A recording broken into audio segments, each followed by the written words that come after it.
আবাসিক হোটেলের লিফট থেকে নেমেই সুমন দেখতে পেল তার স্ত্রী তানিয়া একটি রুম থেকে বের হয়ে যাচ্ছে। তানিয়াকে দেখে সুমনের মাথায় যেন আকাশ ভেঙে পড়ল। সে কি সত্যি তানিয়াকে দেখছে নাকি সেটা তার মনের ভুল? সুমন নিজের শরীরে একটি চিমটি কাটলো। সুমন বুঝতে পারলো সে যা দেখছে তা সত্যি, কিন্তু সুমন বুঝতে পারলো না তার স্ত্রী আবাসিক হোটেলে কি করে। এমন সময় রুম থেকে বের হয়ে আসলো কলি।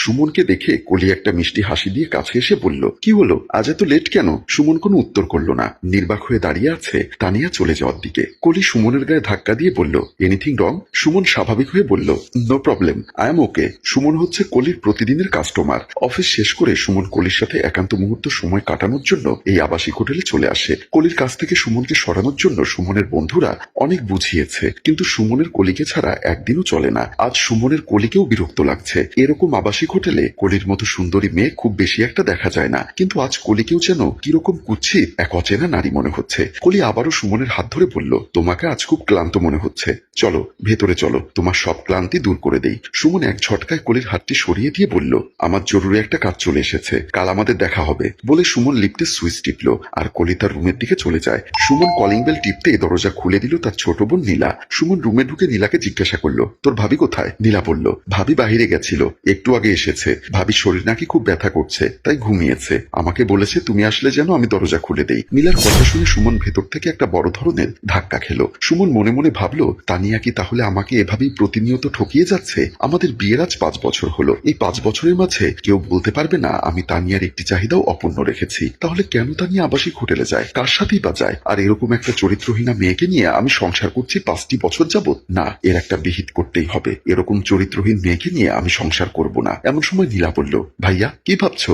যাও ফ্রেশ হয়ে নাও, টেবিলে খাবার রাখা আছে, ফ্রেশ হয়ে তুমি খাবার খেয়ে নাও। সুমন ঠিক আছে বলে খুব দ্রুত তার রুমের দিকে চলে যায়। সুমন বেডরুমে ঢুকে দেখতে পেল তানিয়া শুয়ে আছে। ঘুমন্ত তানিয়ার মুখটা নিষ্পাপ শিশুর মতো দেখাচ্ছে, অথচ তানিয়া কিনা কিছুক্ষণ আগে আবাসিক হোটেল থেকে এসেছে। তানিয়ার প্রতি সুমনের খুব ঘৃণা হচ্ছে। ছি, এরকম একটা চরিত্রহীন মেয়েকে নিয়ে আমি 5 বছর যাবৎ সংসার করেছি। সুমনের ইচ্ছা করছে এক্ষুনি তানিয়াকে ঘুম থেকে তুলে তাকে জিজ্ঞাসা করতে, তার কিসের এত অভাব যার কারণে তার করতে আবাসিক হোটেলে যেতে হলো। এই অপবিত্র মহিলাকে এক্ষুনি ঘাট ধাক্কা দিয়ে বের করে দিতে মন চাইলেও সুমন তা করল না। সুমন নিজেকে কন্ট্রোল করে অফিসের ব্যাগটা খাটের একপাশে রেখে ফ্রেশ হওয়ার জন্য বাথরুমে চলে গেল। সুমন অফিসে বসে আছে, কিছুতেই অফিসের কাজে মন বসাতে পারছে না সুমন। সুমনের মনে একটা কথাই বারবার ঘুরপাক খাচ্ছে, কোনো এক আবাসিক হোটেলে ক্রেতা মহিলা হচ্ছে তার বিবাহিত স্ত্রী। নিজের প্রতি খুব ঘৃণা হচ্ছে সুমনের। এমন সময় অফিস রুমে এসে প্রবেশ করলো তার বন্ধু আতিক। আতিক চেয়ারে বসতে বসতে সুমনের দিকে লক্ষ্য করলো। আতিক দেখলো সুমন কেমন জানি উদাসীন হয়ে আছে। আতিক অবাক হয়ে সুমনকে জিজ্ঞাসা করলো, কি রে সুমন, তোর কি হয়েছে? তোকে আজ এমন দেখাচ্ছে কেন?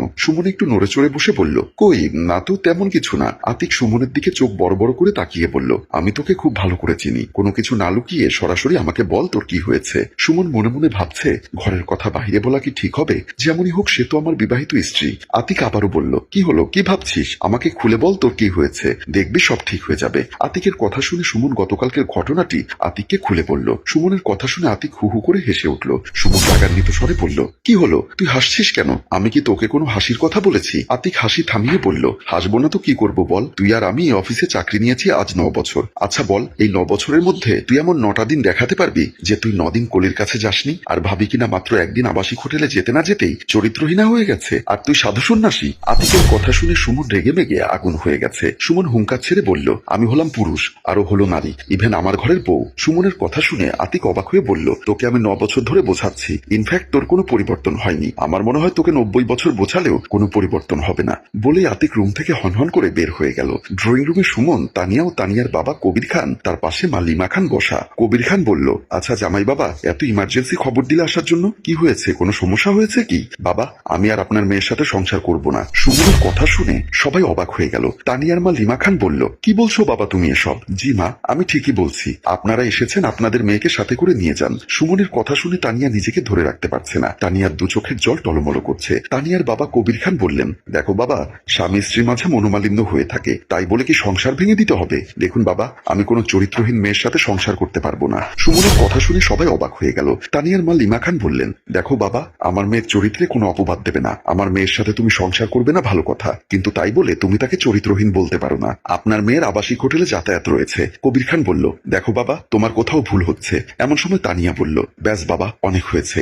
আমিও এমন স্বামীর সংসার করতে চাই না যে স্বামী তার স্ত্রীর প্রতি বিশ্বাস রাখতে পারে না। তানিয়া ক্ষীণকণ্ঠে সুমনের দিকে চেয়ে বলল, সুমন, তুমি তোমার কর্মের প্রায়শ্চিত্ত একদিন করবে। সেদিন তোমার আফসোস করা ছাড়া আর কিছুই করার থাকবে না। তানিয়ার গাল বেয়ে জল গড়িয়ে পড়ছে। কাপা কাপা গলায় তানিয়া আবারও বলল, সুমন, স্বপ্ন দেখেছিলাম তোমার বুকে আমি শেষ নিঃশ্বাস ত্যাগ করব, কিন্তু সেই স্বপ্ন পূরণ হলো না। তার আগেই তোমার কাছ থেকে আমার চির বিদায় নিতে হলো।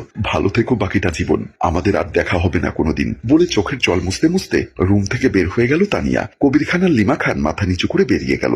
অনেকদিন পর সুমন আজ কলির কাছে এসেছে। সুমন ছাড়া কলির শরীরের চাহিদা কেউ পূরণ করতে পারে না। শারীরিক তৃপ্তি নিয়ে কলি উঠে ব্লাউজের হুক লাগাতে লাগাতে বলল, সুমন, তোমার সাথে আমার কিছু কথা আছে। সুমন শোয়া থেকে উঠে বসে বলল, বলো, কি বলতে চাও? একটা নারীর জীবনের সবচেয়ে বড় সম্পদ হচ্ছে তার স্বামী। তোমার বন্ধু আতিক তোমার স্ত্রী তানিয়াকে আমার কাছে পাঠিয়েছিল। কলির মুখে তানিয়ার কথা শুনে সুমন চমকে উঠল। সুমন আমতা আমতা করে বলল, তানিয়া তোমার কাছে এসেছিল? কিন্তু কেন? কলি একটা দীর্ঘশ্বাস ছেড়ে বলল, আমার কাছ থেকে তোমার মুক্তি চাইতে এসেছিল, কারণ তানিয়া তোমার ভাগ আর কাউকে দিতে চায় না। তানিয়া কেন? পৃথিবীর কোনো মেয়ে তার স্বামীর ভাগ অন্য কাউকে দিতে পারে না। কলির মুখে কথাগুলো শুনে সুমন যেন আকাশ থেকে পড়ল। তারপর সুমন বলল, তার মানে আমি যে তোমার কাছে প্রতিনিয়ত আসা যাওয়া করি সেটা তানিয়া জানতো? কলি মাথা নাড়ি উত্তর দিল, জানতো। তাই তো সেদিন সে আমার কাছে এসেছিল। তোমার জন্য অনেক কান্নাকাটি করেছিল সে। আমি তোমাকে বলতে চেয়েছিলাম, তোমার ইমার্জেন্সি কাজ থাকার কারণে সে কথাটা আর তোমাকে বলা হয়নি। তানিয়ার কথা শুনে সুমনের দু চোখ গড়িয়ে জল পড়তে লাগলো। ফুলের মতো পবিত্র একটা মেয়ের জীবনকে চরিত্রহীনতার অপবাদ দিয়ে নষ্ট করে দিল সুমন।